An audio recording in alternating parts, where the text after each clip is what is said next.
천막에서 또 1층에서 집에서 유튜브로 예배드리시는 모든 성도님을 위해 우리 하나님의 크신 은혜와 능력과 빛들이 임하는 복된 시간 되기를 바랍니다.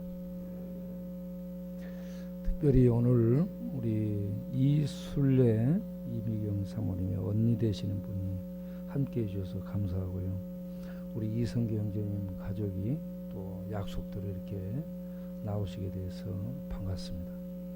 우리 하나님의 은혜가 임해서 여러분들이 복되고 평안한 그런 가정을 이루고 그런 앞날이 이어지기를 바랍니다.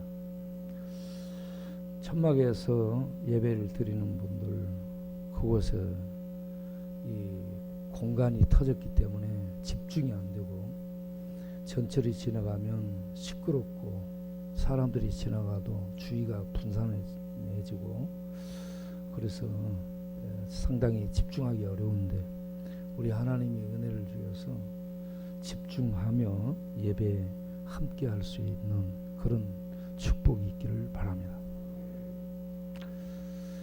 오늘은 이 본문을 중심으로 해서 하나님의 일하시는 방법이라는 제목으로 말씀을 전하도록 하겠습니다. 말씀을 듣기 전에 우리가 잠깐 화면을 잠깐 보겠습니다. 이 두 분, 제가 한 분은 짜라투스트라라고 하고 한 분은 디오게네스라고 하는데 두 분의 모습을 잠깐 보도록 하겠습니다. 이분 평소에 짜라투스트라는 이렇게 말했다라는 책을 읽고 있는 철학자인데 잠을 자는 모습이 철학자처럼 자고 있어요. 그래가지고 그 밑에다 제가 이렇게 썼죠. 짜라투스트라는 이렇게 잤다.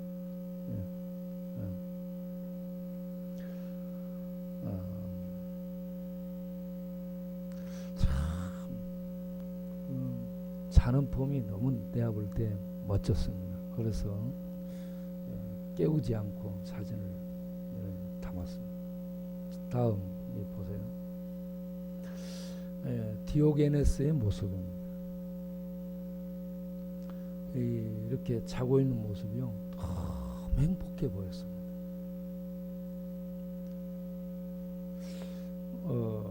사업을 하다가 부도 나서 돈에 쫓기고 마누라가 바가지 긁고 집에 들어갈 맛이 안 났던 그런 사람이 집을 나와서 집도 주고 다 주고 그냥 집 나와서 편안하게 이렇게 사니까 얼마나 저 행복한 모습인지 모르겠어요.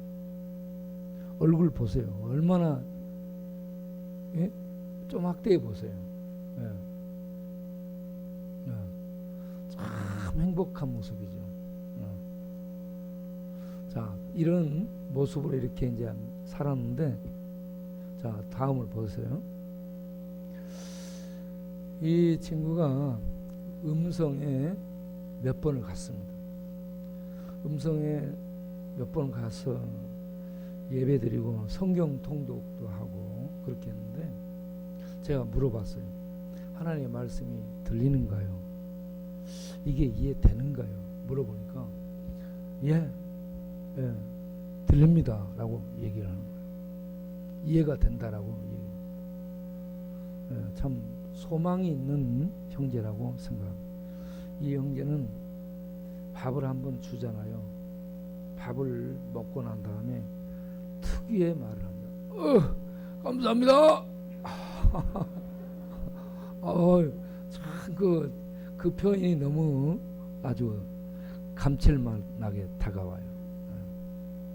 여러분도 한번 해보시기 바랍니다. 감사합니다. 예, 저렇게 이제 성경을 읽는데 집중해서 성경을 읽습니다. 그 옆에 있는 친구는 순창 고추장인데 이게 돈이 없을 때는 이렇게 와서 거기에 있는데 돈이 생기면 어디로 증발합니다. 팔려나가 고추장이. 네, 참 그 같이 이렇게 있을 때는 저렇게 깨끗해 보이는데 어디론가 돈이 생기니까 갔습니다. 하나님을 떠나지 않기를 바랍니다. 이 친구가 이렇게 나중에는 저 예수님 앞에서 두 손을 들고요, 할렐루야 한번 해보라 했어요. 그랬더니 두 손 들고 할렐루야 하면서 이렇게 했습니다. 네. 그래서 이 형제의 모습을 보면서 참 아기처럼 이렇게 아가들이 엄마 아빠가 시키면 이렇게 하잖아요. 따라서 그렇게 하면서 이렇게 표정을 짓는 모습을 볼 때 참 예뻐요. 예쁘고 참 이 얼굴이 좀 뭐하지만 뽀뽀해주고 싶은 정말이에요. 예뻐가지고 그렇습니다. 뽀뽀해주고 싶은 그런 느낌을 줍니다. 우리 형제들에게 이러한 하나님의 은혜가 임해서 하나 둘 변화되는 역사가 있게 되기를 희망합니다. 오늘 읽은 본문 말씀은 우리에게 일어난 사건, 우리에게 일어난 어떤 일들이 우연이 아니라는 것을 말해주고 있습니다. 베냐민 땅에 살고 있는 기스에게 아들이 있는데 그의 이름이 사울입니다. 기스라는 이름의 뜻은 활이라는 의미고요, 사울이라는 의미는 구걸하다, 거린이다, 이런 의미를 가지고 있습니다. 구걸자, 거린, 이렇게 요구하는 이런 의미를 가지고 있죠, 사울이. 자, 그런데 이 사울에 대해 소개를 하는데 보통 사람들보다 키가 사람들의 어깨에 올라가더라라고 얘기합니다. 사람들보다 훨씬 키가 큽니다. 그리고 아주 준수하고 잘생겼다라고 표현을 해주고 있습니다. 자, 이런 이 집에 문제가 생겼어요. 뭐냐? 집에서 키우는 나귀들을 잃어버린 겁니다. 몇 마리를 잃었는지 그거는 얘기 않고 나귀 둘이라고 얘기합니다. 그래서 이 아버지가 아들을 불러서 가서 나귀를 찾아오라 라고 얘기합니다. 그러니까 이 사울이 자기 집에 있는 사환을 한 명 데리고 나귀를 찾아서 이곳저곳으로 다닙니다. 그래서 자기 생각에 나귀가 이쯤에 있지 않을까 그런 생각을 하죠. 여기서 불뜬 거 아닐까 해가지고 에브라임 산지 살리사, 그리고 사할림 땅, 그리고 베냐민 사람의 땅, 이곳저곳으로 이렇게 두루두루 돌아다녔어요. 여기쯤에 있지 않을까 하고 찾아다녔죠. 그런데 나귀가 보이지 않았습니다. 그래서 시간이 많이 가고 그래서 야, 우리 아버지가 나귀보다도 나귀 찾으러 나간 우리를 또 걱정할 것 같다. 그러니 나귀는 놔두고 우리 그냥 집으로 가도록 하자. 그리고 집으로 가자고 얘기하죠. 그러니까 사환이 우리가 그냥 갈 것이 아니라 저쪽에 가면 거기에 하나님의 사람이 있습니다. 그 하나님의 사람이 있는데 그 분은 사람들에게 존경을 받고 있는 분입니다. 그분이 하신 말씀들은 안 이루어진 것이 없습니다. 그러니까 그분에게 찾아가서 우리가 어디로 가면 만날 수 있는지 길을 한번 물어보는 것이 좋겠습니다 라고 제안을 하죠. 그러니까 사울이 그 말을 좋게 여기고 그러자 하고 선지자를 찾아가게 되죠. 그 선지자 이름은 사무엘입니다. 그런데 사무엘을 이렇게 찾아가게 된 이게 그냥 찾아간 것이 아니고 하나님의 계획 속에 있었더라 하는 얘기입니다. 할렐루야. 그래서 이 사울은 나귀를 찾을 생각으로 사무엘을 찾아간 거예요. 사무엘을 찾아가서 어디 가면 낙이 있을지를 나귀를 쉽게 만날 수 있을지를 물어보기 위해서 지금 가는 거죠. 그런데 하나님은 다른 목적을, 다른 계획을 갖고 있었죠. 그게 뭐예요? 사울을 이스라엘 왕으로 세우고자 하는 하나님의 계획을 갖고 있었던 겁니다. 그래서 나귀를 잃어버린 이 문제를 통해서 사울이 사무엘 선지자를 찾아오도록 만든 것이죠. 그래서 사무엘을 찾아왔을 때 사무엘이 산당에 제사를 드릴 참이었는데 이제 거기에 이 사울이 오게 되죠. 그래서 거기에 모인 사람들과 함께 제사를 드리고 그들과 함께 이제 그 준비된 것들을 먹으면서 하나님이 이런 계획을 가지고 너를 이곳에 부르게 하신 것이다 라고 그 목적을 얘기를 해줍니다. 여기까지 내용인데 이 내용을 보게 되면 우리들에게 일어난 일들, 우리가 건강에 문제가 생기고 자녀들의 문제가 생기고 살아야 되는 어떤 집에 대한 문제가 생기고 우리 사회에 코로나 이 재앙이 전체적으로 이렇게 생기게 되고 발생된 이런저런 문제들이 우연히 생긴 것이 아니고 다 하나님의 섭리 아래에서 발생되고 있다 하는 사실입니다.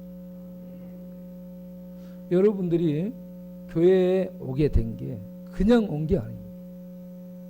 하나님의 섭리, 곧 하나님의 인도하심이 있는 줄 아시기 바랍니다. 저도 어렸을 때부터 가정적으로 어려움이 많기 때문에 신을 만나고 싶었습니다. 어렸을 때부터 제가 신을 만나고 싶었어요. 산에 나무하러 가서요.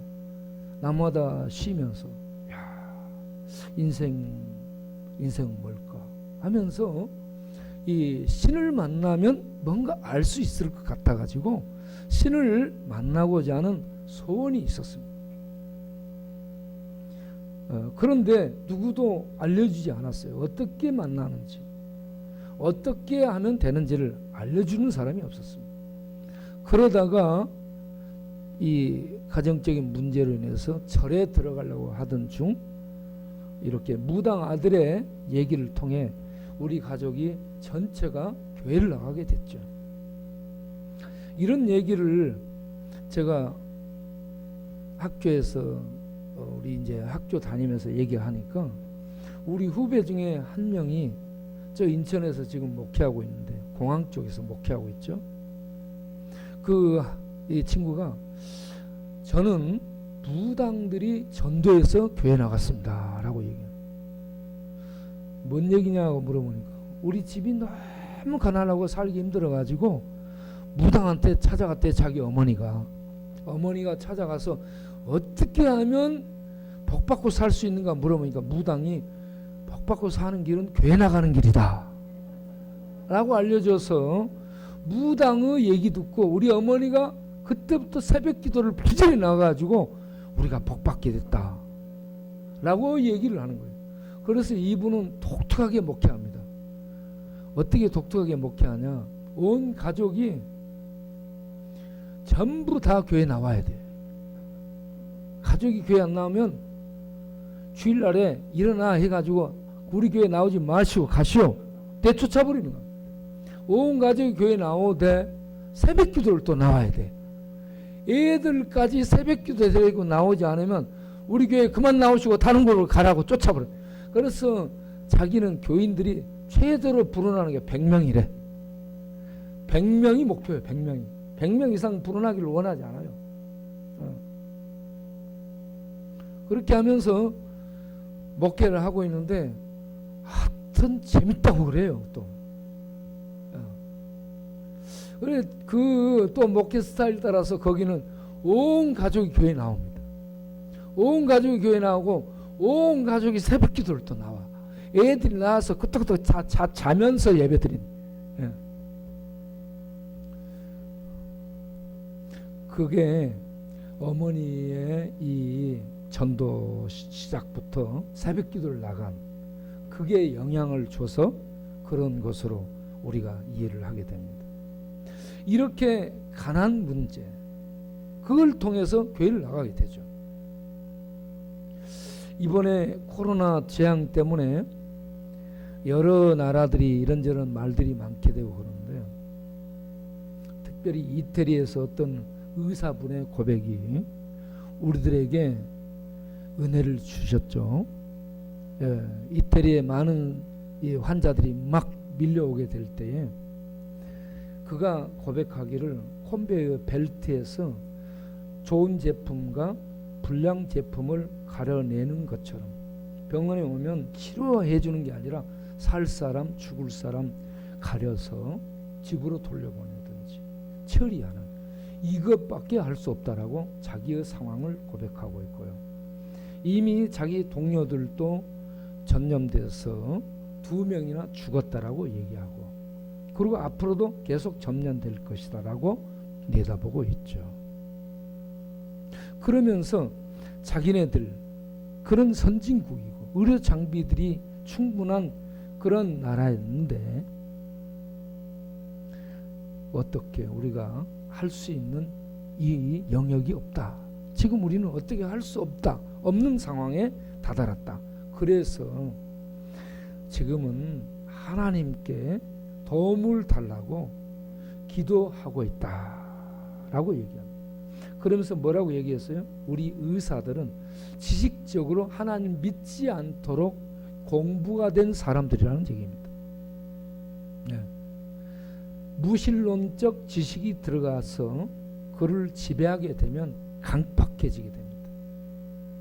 그래서 하나님 말씀을 듣지 않게 되죠. 그리고 자기 어머니는 교회 다니는가 봐요. 교회 나가는 어머니를 비웃었다라고 얘기합니다. 왜 교회 나가냐? 예. 이게요, 그 프로이드의 심리학적 이런 정신의학의 영향을 많이 받은 것이죠. 프로이드가 뭐라고 했어요?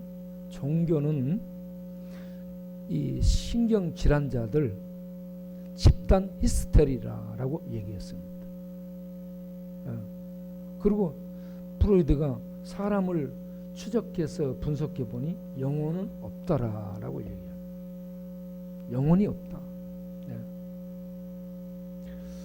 그러니 영혼이 없는데 영혼을 통해 역사하는 하나님을 믿는다. 모여서 예배드리고 찬송하고 한다.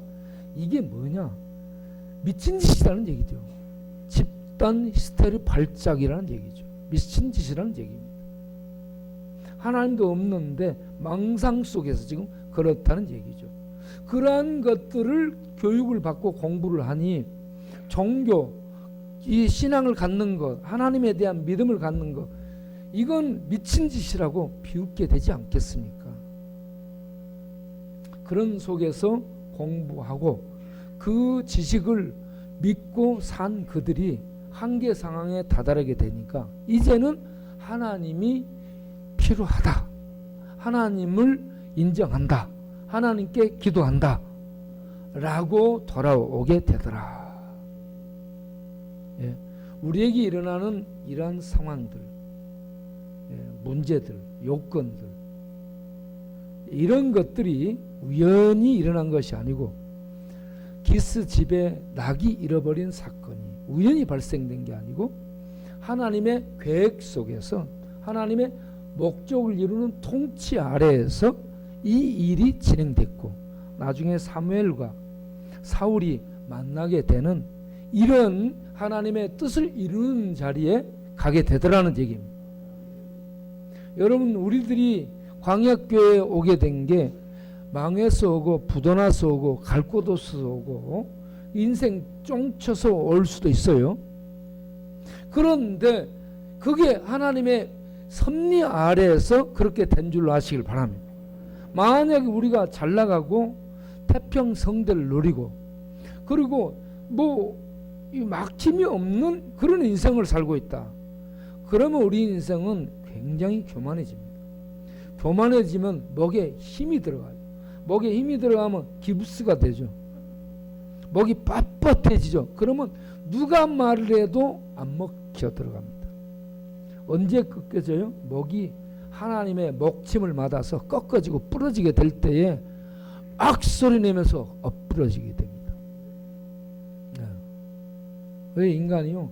아무것도 아닌데 뭐가 좀 들어가면 돈이 있거나 지식이 생기거나 물질이 있거나 명예 권력이 생기거나 그러면 굉장히 교만해지는 겁니다. 그걸로 치장을 하고 그것이 자기인 것으로 착각하죠. 그런데 그거는 아무것도 아니에요. 날아갈 것이고 잠시 풀에 피어있는 꽃처럼 모자와 그 어떤 아름다운 관을 씌워놓은 것뿐이다 하는 얘기죠. 때가 되면 낙엽지듯이 풀잎 쓰러지듯이 쓰러지는 연약한 존재인데 그런 줄을 모른다는 얘기입니다. 그런데 우리들은 망하고 깨지고 터지고 부도나고 갈 곳 없고 아프고 그런 상황을 만나서 이곳에까지 오게 되었으니 이게 놀라운 하나님의 은혜인 줄 아시길 바랍니다. 자, 그래서 이렇게 우리들이 하나님을 찾아오게 된 게 그냥 오게 된 게 아니고 하나님의 계획 속에서 하나님의 인도하심이 있었다 하는 것을 아시기 바랍니다. 잠언 16장 9절을 보게 되면 사람이 마음으로 자기의 길을 계획하지만 그 걸음을 인도하시는 분은 여호와시라. 우리가 이렇게 나귀를 잃어버렸는데 이곳에 가면 있을까? 저곳에 가면 있을까? 찾아다녀. 내 마음대로 내 생각대로 나귀를 찾고자 하는 소원을 가지고. 그런데 이곳 가도 저곳 가도 있을 만한 곳을 다녀도 없어요. 우리가 살 때에 이렇게 하면 될까? 저렇게 하면 될까? 이게 좋을 것 같은데 하면서 이런저런 인생의 방법 길을 모색하고 이리 가보고 저리 가보고 해보죠. 그런데 안 풀리고 안 되고 막히고 어긋나고 그렇습니다. 왜 그러는가? 우리가 우리 인생을 인도하는 것이 아니고 하나님이 우리의 발걸음을 인도하시기 때문인 줄로 아시기 바랍니다. 그렇게 해서 하나님의 계획 속에 들어와서 하나님을 만나는 체험을 하게 되면 거기서부터 인생이 풀려지게 될 줄로 믿습니다. 여러분들이 이런 인생의 문제를 통해서 하나님 만나는 은혜가 있기를 바랍니다. 옛날에는 선지자를 통해서 하나님 만났습니다. 또 이스라엘 백성들은 하나님이 직접 영광으로 나타나서 만나 주셨습니다. 오늘날에는 어떻게 하나님을 만나는가? 꿈에서 만나는가? 환상에서 만나는가? 누구를 통해 지식적으로 만나는가? 여러분 오늘날에는 하나님의 말씀을 통해서 하나님을 만나게 되는 줄 믿으시기 바랍니다. 하나님의 말씀은 살아있는 말씀입니다. 기록된 죽은 문자가 아니고요. 지금도 살아서 말씀하시고 살아서 움직이고 살아서 걸어 나오는 활동하는 말씀입니다.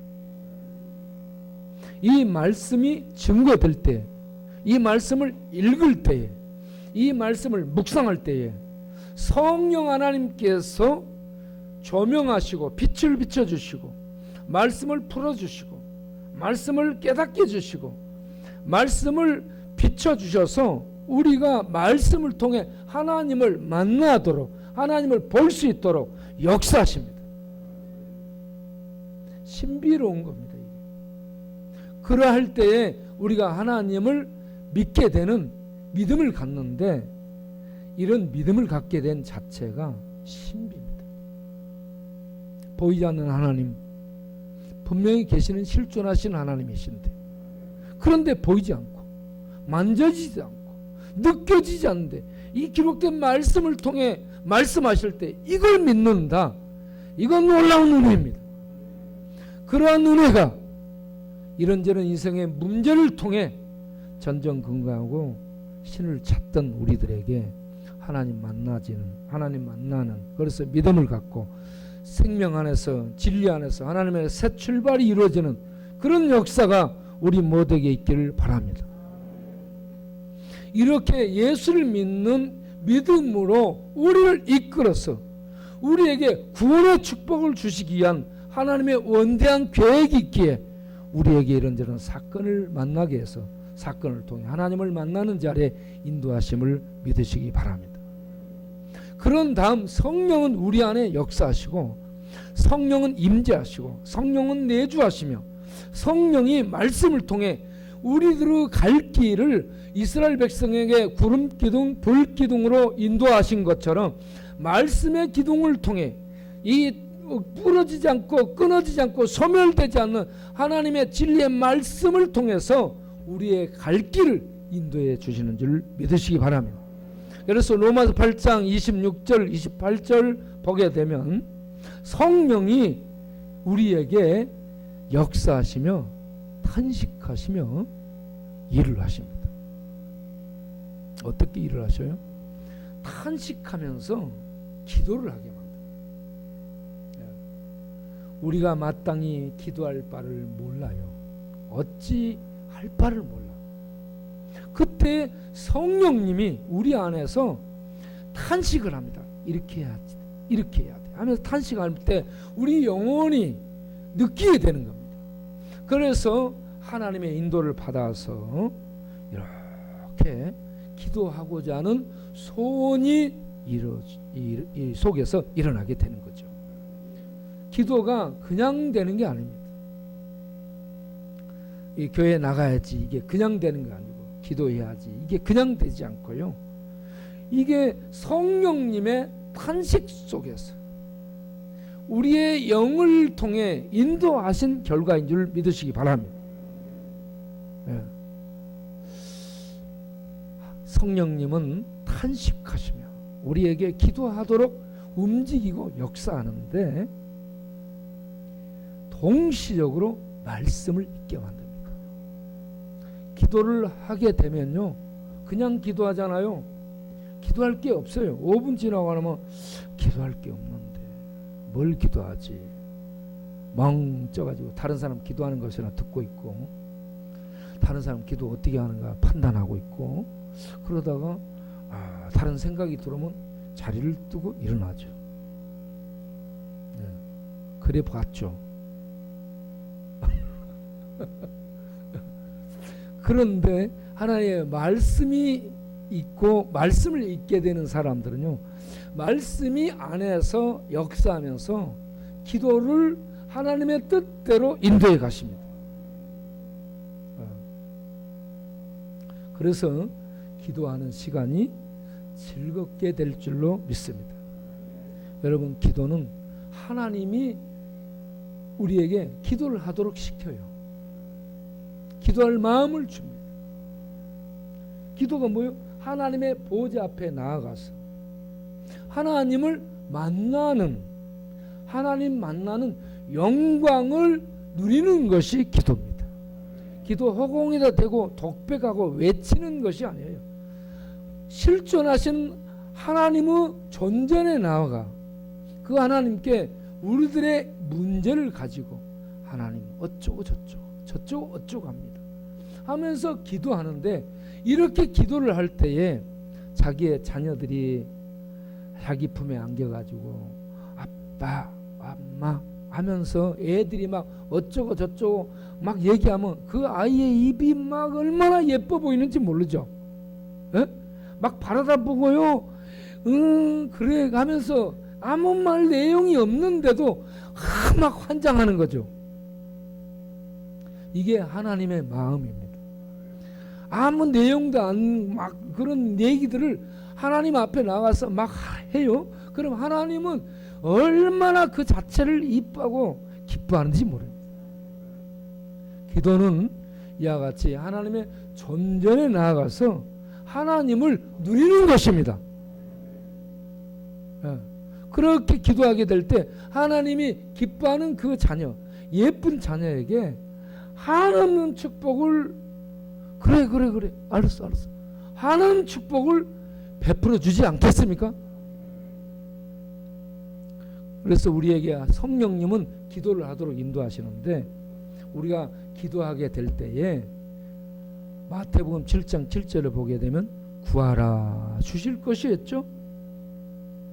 주실 것이라고 약속을 하셨죠. 마태복음 6장 8절을 보게 되면 왜 구하라 했는가 하는 것이 나옵니다. 그러므로 너희 하나님 아버지께서 너희에게 있어야 할 것을 어쩐다?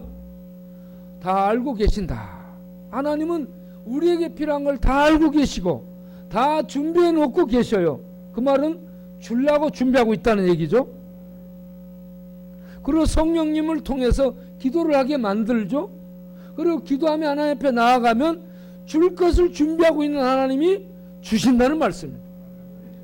하나님 아버지께서 우리가 필요한 모든 것을 다 준비해 놓으시고 하는 말씀이 구해봐라. 이거는 장난하는 게 아니고 내가 다 갖고 있어, 준비해 놓고 있어, 기도해, 그러면 줄 테니까, 이런 얘기입니다. 그래서 기도를 통해서 우리는 하나님 앞에 나아가 하나님의 부요함을 받아서 누리게 된다는 것을 믿으시기 바랍니다. 그런데 이 기도가 참 훈련이 안 돼 있죠. 그래서 이제 문제인데, 구약시대의 모세를 보게 되면 모세가 40대에 하나님 일을 하려고 일어나죠. 두 사람의 싸우는 문제를 해결하려고 그 자리에 들어갑니다. 이때 모세는 왕자의 신분이고요, 궁중에서 최고의 공부를 한 사람입니다. 힘이 있죠. 의협심이 있죠.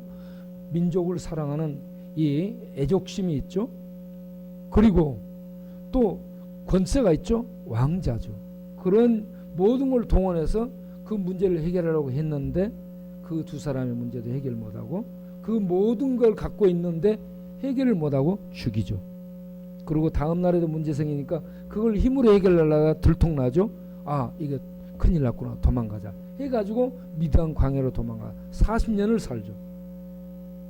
40년 뭐 됐겠어요? 하나님이 40년을 기도시켰다고 볼 수 있습니다. 기도로 썩게 만들고, 기도로 자기가 무너지게 만들고, 기도로 영적 해부를 하게 했다라고 볼 수 있습니다. 자기 자아, 자기의 지식적인 체계, 자기의 어떤 왕자의 권력, 이런 것들을 가지고 힘으로 동원해서 뭔가 해보려고 했던 이러한 시도, 생각들, 이게 다 무너지고 깨지고 나이 80이 돼서 썩어버릴 때까지 가니까 이제는 아무것도 할 수 없네, 이런 상태가 됐을 때 하나님이 떨기나 불꽃 가운데서 나타나 부르죠. 모세야, 이제 내가 너를 이스라엘에 보내서 내 백성을 인도하는 구선, 이 인도자로 너를 쓰겠다, 내 말 듣고 가라. 그러니까 하나님, 사람 잘못 봤네요. 갈 만한 사람을 보내세요. 나는 못합니다. 모세, 내 이놈, 내가 너를 선택해서 너 뽑았으니 가란 말이야. 그러니까 하나님, 나는 말을 못하잖아요. 말보다도 주먹이 먼저 나가고, 사람 문제 해결하다 나섰다가 사람 쳐 죽이고, 그런 말을 못하는데 사람 잘못 본 거죠. 나 못하겠습니다. 다른 사람 와서. 그러니까 하나님이 모세 내 이놈 하면서 설득을 하죠. 설득을 하고 하나님 설득해서, 야 모세야, 내가 너 입에 내 말을 두고 내가 너와 함께하고, 네가 말 못하면 네 형 말 잘하는 아론 있잖아, 입술 은사 받은, 이 입술 은사를 받은 아론을 내가 너 대타로 내보낼 테니까 그냥 너는 내 지팡이만 들고 가라. 그래서 모세가 80고령에 하나님의 지팡이를 들고 바로에게 나아가게 되죠. 그런 다음에 이스라엘 백성을 이런저런 일로 인해서 애굽에서 이끌어내요. 애굽에서 이끌어내게 되는데, 이스라엘 백성이 나올 때 바로의 군사가 막 쫓아와 홍해 앞에 딱 놓이게 되죠. 그러니까 이스라엘 백성이 소리를 지르며 모세를 향해 애굽에 가만 놔두지 왜 우리를 이끌어내 가지고 여기서 또 죽게 만드냐고 난리법석이죠. 그때 모세가 어떻게 합니까? 하나님께 하나님 어찌해야 됩니까? 하면서 기도하게 됩니다. 다른 때 같았으면 어땠어요? 하나님 내가 그거 보셔요. 내가 이럴 때 이 모세가 그럴 때 어떻게 해야지? 화가 나질 거 아니에요. 성질 난단 말이에요. 이렇게 백성들은 시끄럽게 날리고 저 뒤에서는 바로 군대 쫓아오고 앞에는 홍해고 가로막고 어찌할 바를 알 수 없는 그런 상황이 되면 하나님 날들 어떻게 하라고 하면서 화를 낼 수 있잖아요. 그런데 그렇게 하지 않고 그때 모세가 하나님 앞에 기도했더라는 얘기입니다.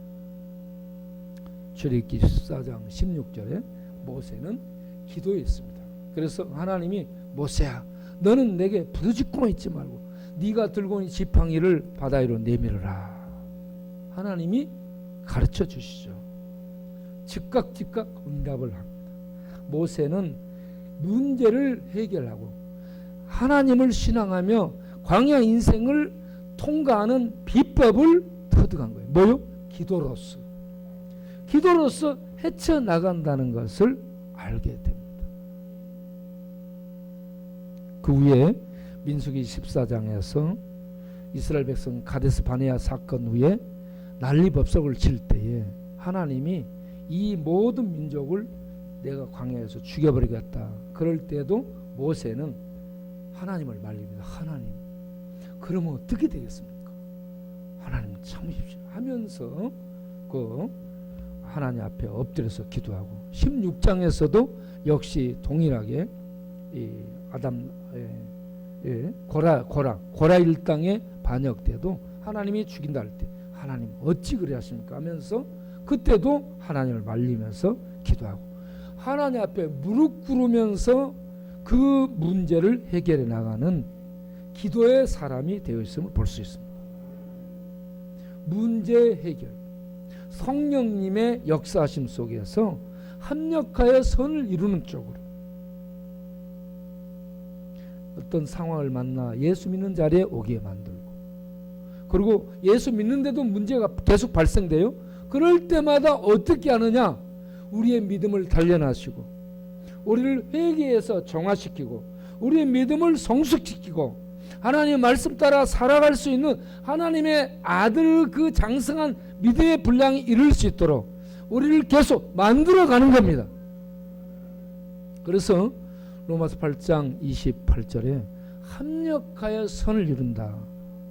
합력하여 선을 모든 사건 모든 환경 이런저런 재난 이런 안됨 실패까지도 합력하여 하나님의 뜻을 추구하게 하고 그리고 하나님의 자녀다운 자녀로 만들어져 가도록 이 모든 여건 상황들을 통해서 하나님은 일을 하신다는 겁니다.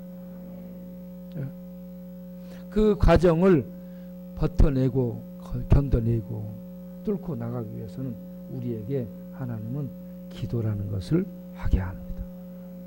그런데 마태복음 6장을 보게 되면 기도하게 하신 말씀 마태복음 6장 8절에 하나님 아버지께서 다 아시느니라 한 이 말씀 그 뒤에 바로 주기도문을 가르칩니다. 주기도문을 가르치면서 뭐라고 얘기해요? 너희는 이렇게 기도하라. 하늘에 계신 아버지여 해가지고 쭉 하나님의 뜻이 하늘에서 이룬 것처럼 이 땅에서 이루어지도록 기도를 하라.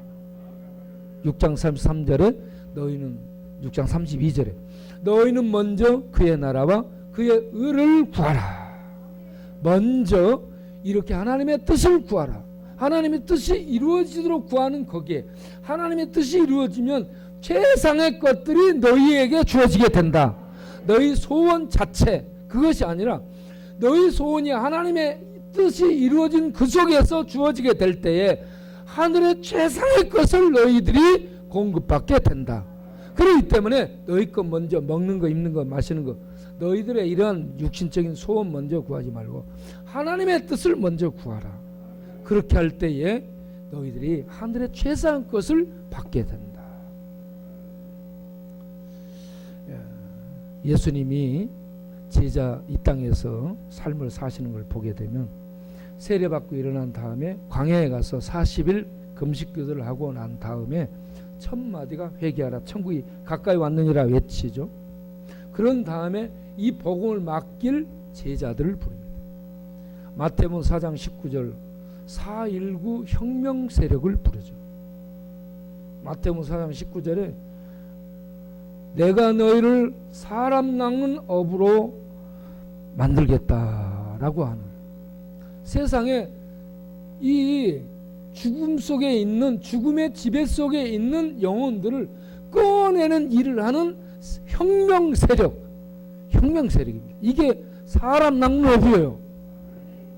제자들은요 혁명 세력입니다. 사람 낚는 어부가 혁명 세력. 그런데 이 혁명 세력들이 혁명을 이루기 위해서 무엇을 해야 되는가? 혁명을 이루기 위해서는 기도라는 것을 해야 됩니다. 그래서 그 기도를 5.16 쿠데타 사건을 통해 가르치죠. 마태복음 5장 16절을 보세요. 예.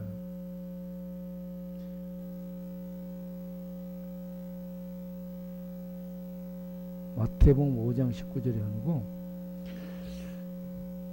마가복음 5장 16절을 봐보세요. 마가복음 5장 16절.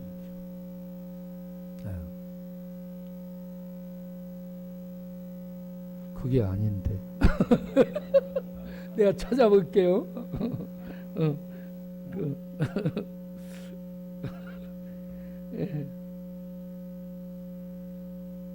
제가 이거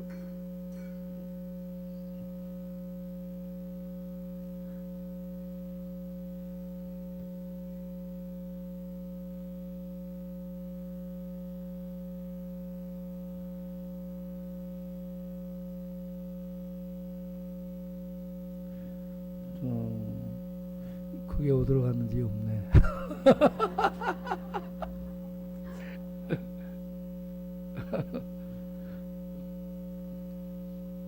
자, 그게 누가복음 5장 16절을 한번 찾아보세요. 누가복음 5장 16절. 누가복음 5장 16절에 있을 거예요 아마. 자, 보세요. 있죠? 예수는 물러가사 그 앞에 보게 되면 사람들이 막 이 많은 일들을 해요. 많은 일들을 하고 난 다음에 쉼이 필요할 때인데 예수님은 한적한 곳에 가서 이렇게 기도를 했다라는 얘기예요. 예수님은 기도로 시작하시고요, 기도로 진행하십니다. 마무리도 기도로 합니다. 그런데 제자들은 기도가 안 됐습니다. 기도가 안 돼서 중요한 사건이 일어나죠. 마가복음 9장을 보게 되면 그 귀신 들린 아이의 문제를 해결하기 위해서 제자들에게 찾아왔죠. 제자들이 해결을 못하죠. 그런데 예수님은 단번에 해결하죠. 그게 제자들이 집에 가서 왜 우리는 못했는가 물어보니 마가복음 9장 29절에 그들의 영적 문제를 지적하죠. 마가복음 9장 29절.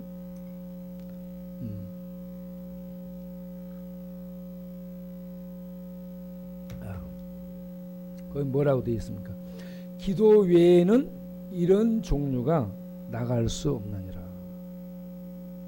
그들이요 능력을 받았습니다. 귀신 쫓아낸 경험도 했습니다. 교육을 받았어요. 훈련이 됐어요. 이론과 지식과 경험이 다 있습니다. 그런데 이게 안 되는 거예요. 왜 안 돼요? 예수님이 영적으로 분석을 해서 지적을 해줍니다. 너희에게 기도가 없었다. 우리들도 이 부분에서 깊이 생각해 봐야 됩니다. 오늘날에 신학이 부족하지 않아요. 지식이 부족하지 않아요. 교리가 부족하지 않아요. 인터넷에 들어가면 풍성하게 다 있습니다. 다 알아. 신학생들, 목사님들 다 알아.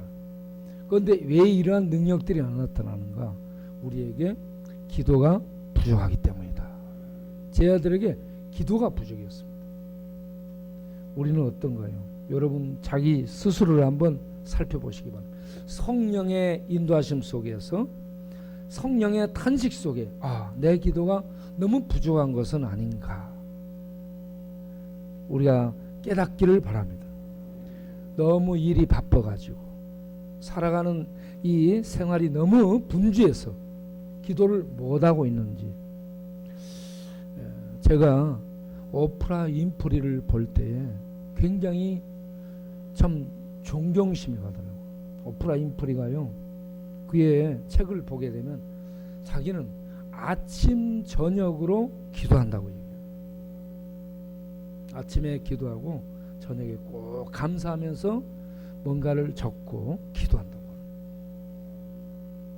여러분, 우리가 기도하기를 잃어버리지 않기를 바랍니다.